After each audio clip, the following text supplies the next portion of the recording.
दोस्तों, मेरा नाम जतिन है और मेरी उम्र 23 साल है। मेरे वर्कआउट करने से मैं दिखने में काफी अच्छा और हैंडसम लगता हूँ और अपने शरीर पर हमेशा ध्यान देते रहता हूँ। मेरे घर के पास ही एक परिवार रहता है। उसमें एक आंटी और उनकी बेटी ही रहती है। उन आंटी का कुछ साल पहले ही उनके पति से तलाक हो चुका था। आंटी देखने में किसी हीरोइन से कम नहीं थी। मोहल्ले के हम सभी लड़के उन्हें सेक्सी आंटी के नाम से ही जानते हैं। उनका ड्रेसिंग सेंस बहुत ही अच्छा है। वे हर तरह के कपड़े पहनती हैं, लेकिन जब भी वे साड़ी पहनकर निकलती हैं, तो किसी परी से कम नहीं लगती थी। मेरी आगे की पढ़ाई के लिए मेरा एडमिशन दिल्ली के एक अच्छे कॉलेज में हो गया, तो मैं पढ़ाई करने दिल्ली चला गया था। वहाँ लगभग 6 महीने बीत गए, तब मुझे पता चला कि उन आंटी की बेटी भी दिल्ली में ही पढ़ रही है। जान पहचान के होने के कारण हमारी मुलाकात बाहर बहुत बार हुई। वह भी दिल्ली में अकेली ही रहती थी। एक दिन मीनाक्षी ने मुझसे पूछा कि क्या हम दोनों एक ही जगह एक साथ रह सकते हैं। मैं भी दिल्ली में अकेला ही रहता था। यह तो मेरे लिए किसी चमत्कार से कम नहीं था। हमारे मोहल्ले की सबसे खूबसूरत और रोमांटिक लड़की के साथ मुझे रहने का मौका जो मिल रहा था, मैंने भी हाँ बोल दिया।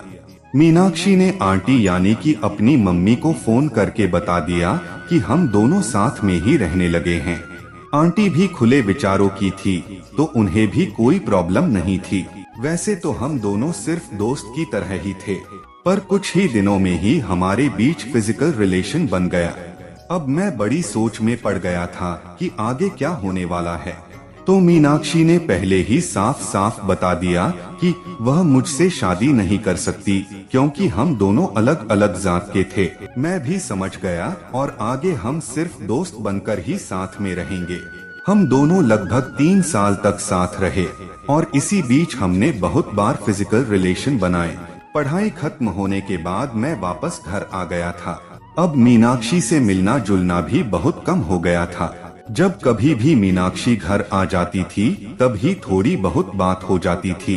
पिछले साल मीनाक्षी की शादी भी हो गई। अब तो जो थोड़ी बहुत बात होती भी थी, वह भी बंद हो गई। मीनाक्षी की शादी के कुछ दिनों बाद एक दिन आंटी यानी कि मीनाक्षी की मम्मी को कुछ काम आ गया, तो उन्होंने मुझे अपने घर बुलाया। उनके कंप्यूटर में कुछ प्रॉब्लम आ गया था। जब मैं उनके घर पहुंचा, तब आंटी नाइटी में थी। मैंने उनका कंप्यूटर देखा और ज्यादा कुछ प्रॉब्लम नहीं था, तो मैंने उसे 2 मिनट में ही ठीक कर दिया। मैं वापस जाने लगा तो आंटी ने रुककर चाय पीने के लिए कहा। मैं रुका और सोफे पर बैठ गया और चाय पीने लगा। आंटी आकर मेरे बगल में बैठ गई और मुझसे बातें करने लगी। पूछने लगी कि दिल्ली में जब मैं उनकी बेटी के साथ रहता था तो कोई प्रॉब्लम तो नहीं हुई थी। मैंने भी कहा कि नहीं आंटी, कोई प्रॉब्लम नहीं हुई थी। तभी आंटी ने मुझसे सीधे पूछा कि कभी मैंने उनकी बेटी के साथ फिजिकल रिलेशन तो नहीं बनाए थे। यह सुनते ही मैं थोड़ा घबरा गया और बोला, नहीं आंटी, ऐसी कोई बात नहीं हुई थी। तभी आंटी मुझे देखकर हंसी और बोली, पागल, इतना डर क्यों रहे हो? किया भी होगा तो मुझे कोई प्रॉब्लम नहीं है, और फिर जवान हो, अभी नहीं करोगे तो कब करोगे? ऐसे ही प्यार से बातें करते हुए उन्होंने मुझसे उगलवा ही लिया कि मैं और मीनाक्षी साथ रहकर फिजिकल रिलेशन बनाए थे। आंटी भी हंस हंस कर ही बातें कर रही थीं। बात करते करते उन्होंने अचानक से अपना हाथ मेरी जांघ पर रख दिया और कहने लगी, जतिन, मैं कैसी दिखती हूँ? मैं अब कुछ ज्यादा ही घबरा गया और बोला कि आंटी, आप तो बहुत अच्छी ही दिखती हो।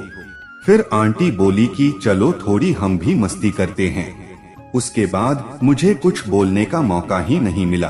तब तक आंटी का मुझ पर पूरा कंट्रोल हो चुका था। उस दिन हम लगभग 1 घंटे तक मस्ती करते रहे। आंटी तो खिलाड़ी थी, तब तक उनकी भूख भी शांत हो गई और फिर मैं अपने घर आ गया।